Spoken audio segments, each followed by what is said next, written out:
We've been the Church of the Open Door for, golly, almost since the church's inception.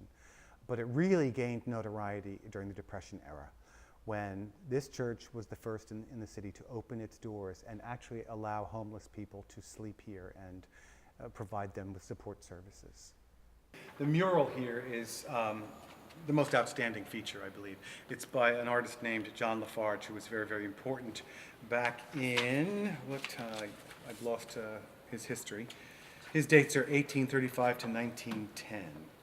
The parish began actually down on Canal Street in the 1820s, but after about 10 or 15 years, the wooden structure burnt down. It was the time of the robber barons then, so in the early 1840s, this place was built by, this is the first church on Fifth Avenue, and it was built by Richard Upjohn in, I believe, 1842.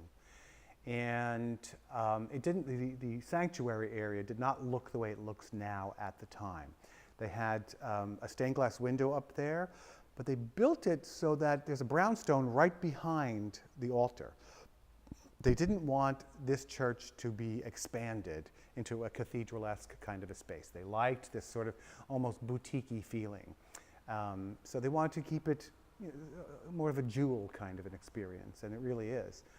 But that being said, I think it was maybe 20, 30 years after the original building that they had the whole sanctuary area redone by Stanford White and a couple of other artists. And the mural was painted by John Lafarge at the time. And it's probably the most prominent mural in any church in America. I was brought on as the assisting priest here, which is sort of the second banana, to help out with the outreach programming. And we have a wonderful, thriving pantry that has had its ups and downs, but we've come into a very sustainable model. We have a small tutoring program as well, which we're hoping to grow that, and we've got some wonderful new input coming. There was a major restoration in 2010 on the interior space of the church, where it was all painted this lovely faux stone finish, in order to go with the marble behind the altar and that lovely kind of rose shades. And at around the same time, they installed what is known as the Manton organ. We had a parishioner, Sir Edwin Manton, who was instrumental in the development of AIG, the insurance company. And he left an endowment for us that was put in, I guess, in 2010, 2011. Wow, it's the largest organ in all of North America. One of our board members is involved with another organization uptown. I think they were at the Community Unitarian Church uptown a ways. And they had been doing this resistance cinema program, and it was sort of maybe losing a little energy because they had been doing it for a number of years. And they thought that they wanted to expand, especially towards Greenwich Village.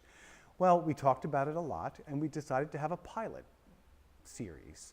So we did 3 or 4 films. I think we started on a Sunday afternoon. It didn't really seem to gain traction because we have a very brunchy kind of crowd here in this community.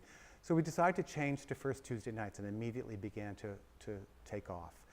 We decided, they have always done social justice-oriented documentary films for free. And the constituency has long been what we like to call, lovingly, the West Village lefty types. So, so we have a really nice constituency in that regard. As of, I guess, the fall of 2015, we decided to really focus on what we began to call presidential politics.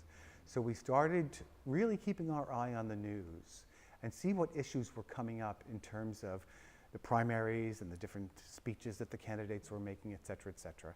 And we really got very focused on selecting our films and doing so in a way that answered some of the resonance that the community was experiencing around these political issues. Around that time also, we decided it would make sense to have people come in and guide us through a Q&A process after the film. And I figured, since this is New York City, let's shoot for getting the filmmakers to come in. That's how we got you. And that's worked out very, very well for us. I think in more than 50% of the cases, we're able to get somebody who was involved in making the film come and guide a discussion. and if we can't get somebody who was involved with the film, we get somebody who was involved, who was an expert in the subject matter. For instance, last month, or excuse me, the first Tuesday in June, we showed Leonardo DiCaprio's film, Before the Flood. And we couldn't get anybody from the film, but I got a guy who was the astrophysicist at the American Museum of Natural History. And he came and he gave us all the science behind climate change. And it was really an incredibly engaging discussion. And I think that our constituency feels really, really engaged and informed, and more often than not, we are also able to offer them information about how they too can get involved in this particular issue. So that seems to be the thing that's gaining traction more quickly than some of our other outreach efforts. Although, I got to tell you, more than, or as much as the outreach that we're doing, we are incredibly focused on culture in this parish.